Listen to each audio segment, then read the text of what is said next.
Alex Cooper, Call Her Daddy fame, has landed a $125 million podcast deal. Are you nuts? Are you nuts? 125 M's. 125 M's. Fucking hell. And the thing you have to remember about this deal, she's previously signed a deal with Spotify, the exclusive deal she first signed, for 60 million. And now she's gone back and got 125 mil. Even though people were saying that her podcast wasn't doing well. And I think Spotify said something like, oh, no, I think, I forgot where I saw it. I was thinking I saw it on YouTube.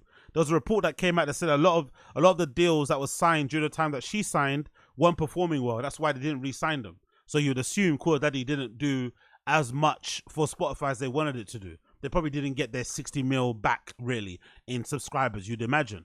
I think it's pretty hard for them to do that anyway, because if you've got, at this point now, if you don't have Spotify, I doubt you're going to get it, because a certain podcaster now has their podcast exclusively on there. It's not really going to happen. If you don't have it, if you don't want to pay for it, you're not going to pay for it. So I feel like these podcast deals from Spotify were a bit short-sighted anyway, but I guess it's good for the marketing. To have people know that, oh shit, you paid this and I'm talking about it, other people are talking about it. You know what I mean? It's good for all that sort of shit. But I think in terms of subscribers, or in terms of, how do we call it in marketing? In terms of user acquisition, right? Or cost of sign up, I don't think it's great. I don't think it's great in the slightest, but still, big up this girl for getting $125 million deal, because I've tried to listen to fucking Call Her Daddy, and I didn't mind it when it was two of them, but alone, she's not the best interviewer. The show content isn't really for me, love, sex, relationship sort of stuff. I think all that stuff is so tired. I'm so bored of that sort of stuff. And yeah, she doesn't seem that compelling of a personality. I think maybe as a personality, she's quite interesting. Like, she's kind of a cool person to follow and shit, if you like that sort of lifestyle. But I think listening to her speak for more than half an hour, it's tough. You have to be a fan of hers completely. But I also understand, in that niche, she kind of is king or queen. You know what I mean? She does what she does very well in that particular niche of like relationship stuff, hot girl stuff, woman stuff, girl boss stuff, all that nonsense. So let's go through the article here, courtesy of Hollywood Reporter. It says Alex Cooper is breaking up with Spotify. The world's most popular female podcaster has struck a new deal to take her Call Her Daddy show and burgeoning podcast collective over to SiriusXM starting 2025. The move represents a major poach by SiriusXM Podcast Network, as Cooper has been the music streamer's #2 original behind Joe Rogan's Joe Rogan Experience. Yet Cooper's work won't be exclusive. Call Her Daddy will be streamed on all platforms, including Spotify. That's pretty incredible, though, and that probably explains why she's getting this money. She's literally the second biggest podcast in the world. And she only started podcasting, I won't say recently, compared to Rogan. Rogan's had like first movers advantage, and he's also been doing this for a fucking long time. But she's only come into this recently, and she's the second biggest. So if Rogan stops tomorrow, she's #1. So it makes sense why she's getting 125 mil. Do you know what I mean? Like, she's got that hold on people. The new deal gives SiriusXM exclusive advertising and distribution rights for host and exclusive podcast producer Cooper's flagship podcast, as well as Unwell Brand's lineup of shows, which include Hot Mess with Alex Errol, Pretty Lonesome with Madeline RG, Boyfriend Material with Harry Jowsey, and In Your Dreams with Owen Teal. Okay, cool. So I guess the 125 mil isn't entirely for her. It's been split between all of these other shows on her network, which is pretty cool as well, to be fair. That's pretty sick that she did this. I'd imagine that's probably what a good agent does, isn't it? A good agent tells you a way to maximize your income and your earnings. You have to kind of broaden your offering. You have to kind of, you have to kind of increase your verticals. So they did a really good job by telling her, yo, big up NJ Ranger.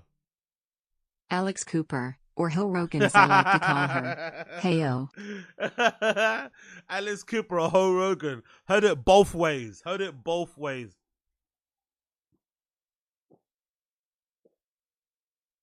Heard it both ways. Yeah, big up NJ Ranger. Appreciate it, brother. The agreement is worth $125 million, sources say, and covers little over 3 years. Cooper previously struck a record deal Let me read that again. I'm rushing my words like fucking Brendan and I'm fucking marble mouthing it.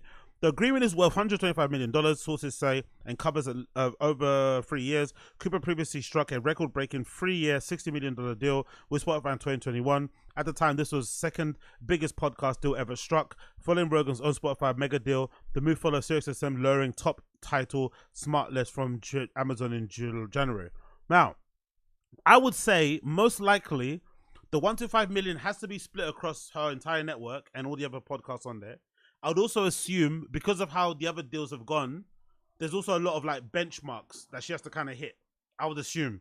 I don't think it's 125 just outright. There's probably a guaranteed amount, but there's loads of benchmarks she has to hit. But I guess for marketing purposes, it's good for everyone to know that she got paid 125 because it makes SiriusXM look legit. It makes her look fucking amazing. No one's gonna come out and dispute it. It works for everybody. Everybody, you know, everybody kind of gets off really well on this. So I don't mind that.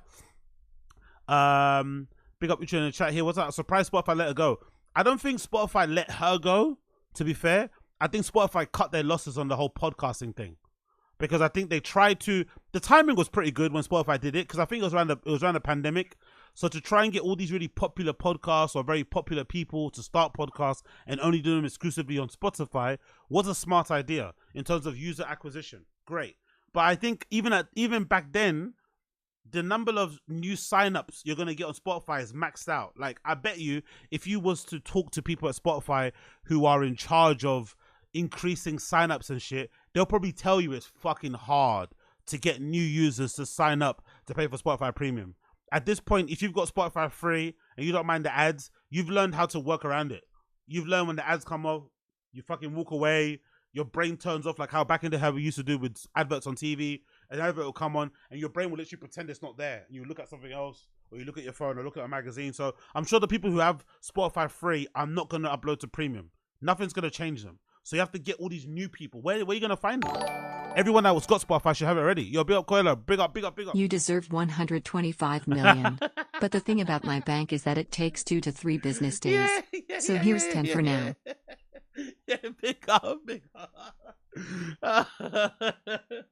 2 to 3 business days. Yeah. That's what I should start doing here on the stream. I'm gonna put a counter on the stream. Road to 125 mil. That's what I'm gonna do. And we're gonna document how long it actually takes to get there. That's what I'm gonna do. I'm gonna do a road to 125 mil, and we're gonna sit here and see how long it takes.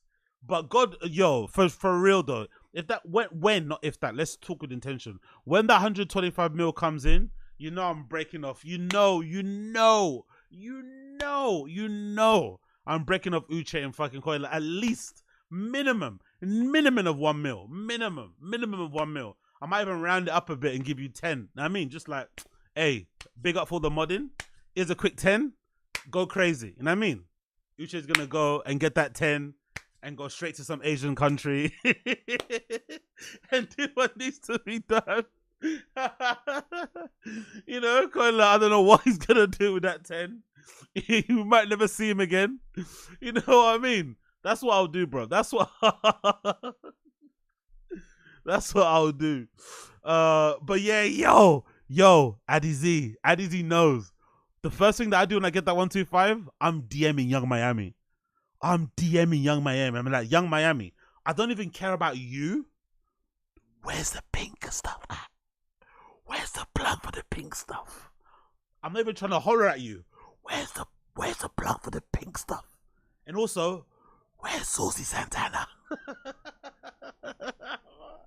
Does he want to have a good time? I don't actually mind the beard.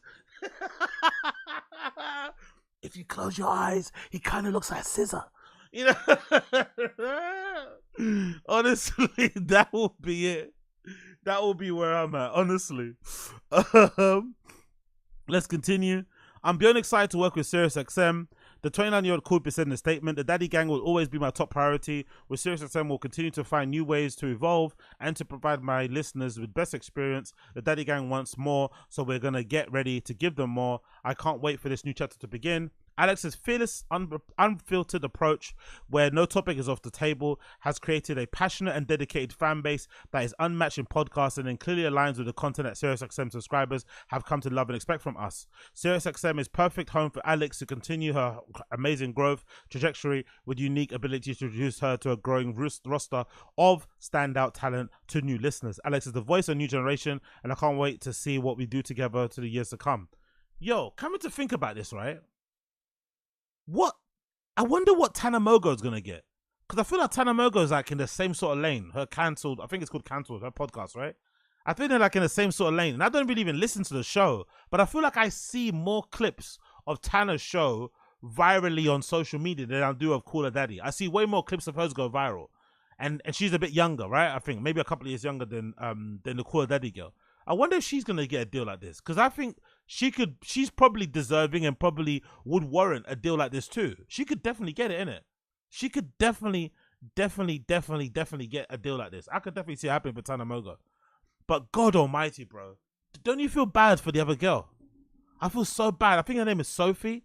I feel so bad for Sophie, because when you look at the story of how she got finagled out of Call Her Daddy, she definitely got scammed and bumped. Like, Dave Portnoy and this girl went behind her back and basically worked out a deal for Call Her Daddy without her. By the time she realized what was going on, it was too late, and Alex was already boss. On Dave Portnoy's side, I understand why he did it, because I think he said earlier on he realized that Alex was the actual genius behind the show. She was the brains behind it. She was doing most of the the manual labor, I guess, in terms of editing it, artwork, booking the guests, all this sort of nonsense. So he wanted to work with her because she's the main person. And then I guess, they kind of figured out that she could just do it by herself, and she's kept all the money for herself and maybe her quote-unquote employees. But the girl that started it is just out somewhere else. Like, that's the kind of stuff that would give me depression. That's the kind of stuff that would give me depression. I'm not going to lie. That's the kind of thing that would give me depression. Like, legitimately. Imagine you start a pod with somebody, fucking around, talking about some of your fucking hoary, slutty days, giving relationship advice, generally just, growing up in real time on the pod together with your quote-unquote best friend. And you also connect with a large number of women around the world who also can identify themselves through you or see themselves in you. You're getting all these inspiring messages. You're living your life. You're in New York. You're hanging out. And then you turn around and you get cut out of the deal. And then the podcast becomes the second popular podcast in the world, only behind fucking Joe Rogan. And this girl's like getting $125 million deals. Grimy shit. Last year, Spotify CEO Daniel Ek signaled that the company was going to be very diligent in how we invest in the future of content deals, causing some to wonder if the music streamer was going to continue to strike mega deals for top content creators. In February, Spotify nonetheless renewed Rogan's deal for a contract that reportedly worth $250 million. So most likely they were like, you know what? All those deals we signed previously with other pods didn't work out, so we'd rather just take all that money we're going to give those guys and just give it to the main guy. They signed 10 people last year. Let's just keep that one person and give him all the money. I get it. I fucking get it. But it also makes me think, right? Because on the back of this, Call Her Daddy got a deal. Also, if you're not aware, Dax Shepard got a deal with Wondery. How much did he get for his deal here? This is courtesy of Deadline. It says Armchair Expert podcast host Dax Shepard signs big distribution first look deal with Amazon's Wondery. By the way, did you guys remember back in the day when Brendan would always kind of talk about Dax Shepard and how much he listens to his podcast, Armchair Expert? I always felt like he was trying to beg it and trying to get on, but then he suddenly just stopped talking about him. So I wonder if he got ghosted. Because I remember he used to always drop it. Oh yeah, Armchair Expert. But then he never appeared on the show. The guy never came on the show. So I wonder if he just stopped talking about them because he got ghosted, or they turned him down for like a guest appearance or something. Oh, I know too much about that guy. Amazon Podcast Wondery has linked to deal with exclusive distribution and ad sales for popular podcast Armchair Expert with Dax Shepard. And then the other deal that's really big to talk about here is Brendan's nemesis. I haven't got him on here actually. What the fuck is going on? Why are all these Mundeles, why are all these Caucasians, why are all these whites getting all these deals, but then all the niggas I listen to in podcasting aren't getting the deals? Is there a racial thing going on, or is it just a majority? The majority of people I'd imagine who listen to podcasts happen to be white, so it just is what it is. But I feel like a lot of the best podcasts that create real cultural moments and shit they usually come from the urban side of things, but you don't really see a lot of like urban kind of type pods getting big podcast deals. I wonder why that is. Do you think it's because these big platforms think we're too much trouble? They don't want to deal with the hassle of one of the hosts ending up in like a RICO or something. Like, what's happening? I wonder why like people like Joe Budden don't get those type of deals.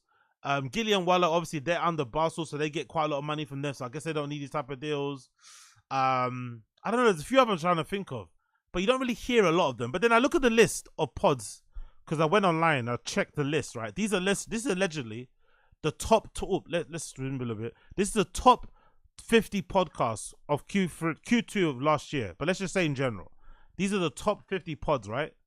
And to be fair, a lot of these podcasts are like hosted by white people, so maybe the truth of the reality is the most popular pods are all white, and if you're the most popular ones but you happen to be white, you're going to get all the money. So it's probably not a race thing, it's probably just a market thing. Do you know what I mean? The market dictates that these are the popular ones, and that's basically it. So allegedly you got Joe Rogan at 1, Crime Junkie at 2, The Daily at 3, This American Life at 4, Cooler Daddy at 5, Dateline NBC at 6, Stuff You Should Know at 7, Ben Shapiro Show at 8, Office Ladies at 9, Smartless at 10.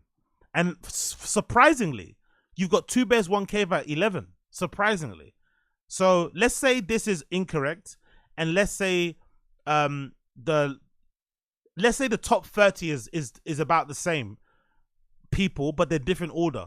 That might explain why Two Bears One Cave why they keep doing that shitty show, because analytics wise in the back end, audio wise, you know, whatever, downloads and shit, they're getting some good numbers because they're always in the top 30, which is quite surprising, isn't it? We sat here and watched Two Bears One Cave together as a family. That show is terrible, bro.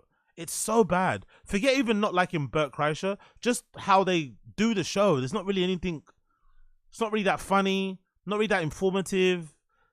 They don't really have like sections where they have call-ins or like little sketch. It's like it's just two guys sitting in front of a mic trying to keep each other entertained, obviously without Bert interrupting every 2 minutes. So it's all over the place. I don't know. I'm really curious to know or to see which of the black hip hop pods will be the first one to get the big check, because so far I haven't seen it. It's quite clearly, you know, you see all these other ones, Travis Kelce and his brother, Cooler Daddy getting one, you know, everybody's getting one. Dak Shepard got one too, but you're not seeing fucking the black people get one. I wonder why. Oh, bigger. I just looked up at the chat here. That's why I love this chat. I just looked up at the chat, and the first comment my eyes glazed to was Young Old Vibes. Remember what happened to Joe Budden when he got money? The podcast will fall apart. It's exactly. That's so true. That is so true. That Spotify deal and the little deal that Joe did with Patreon, where he was like the equality, equity, diversity, whatever manager thing that they gave him. Look at how much damage that whole stuff did. He wouldn't even. I still to this day cannot understand Joe Budden, rationalizing why it's not okay for him to share or to get his co-host involved, who started the pod with him, who made it popular, the Spotify deal. Like, he refused to get them involved in the negotiations or to get them involved in the deal at all. He just didn't want it. Like, no, this is mine. Even though he does a show with them, it's like, no, this is my pod. Fucking hell, that's so true. The moment they got some money, it went to his head. And now look at him. He sits on that pod and he's clearly the richest one there. He has that massive fat chain, the massive wrist, you know, the bracelet.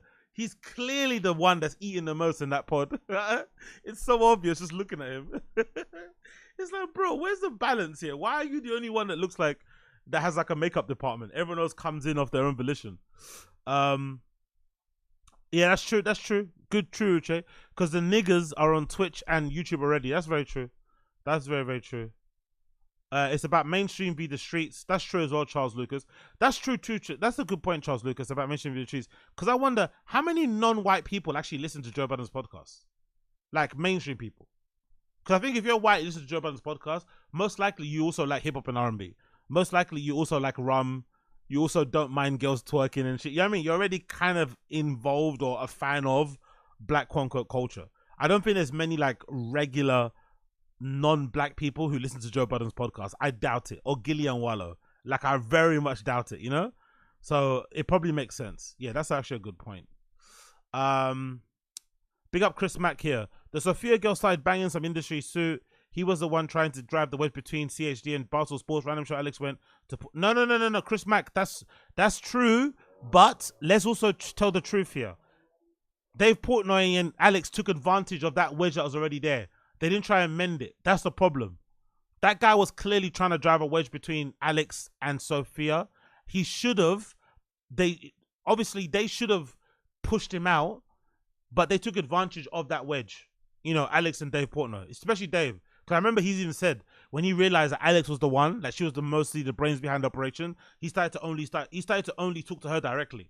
You know what I mean? So I think they took advantage of that situation. But hey, what can you do?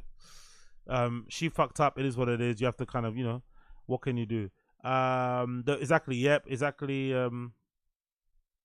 What kind of white are we talking about? Who on this list are Jewish? Yeah, good point. The blacks will start having an argument about who put on who. Exactly. Yeah. Look, in the end, it doesn't really matter anyway, because I guess everyone's making money anyway on their pods. Everyone's got ads. Everyone gets good views. So it really doesn't matter in the long scheme of things. But it's just interesting to see, like, you don't really see a lot of like people that don't look like these people getting these big podcast deals. And I wonder why. I really do wonder why. Big up.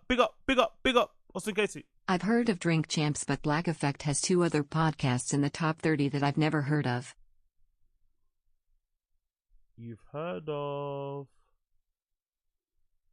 I've heard of Drink Champs, but Black Effect has 2 other podcasts. Yeah.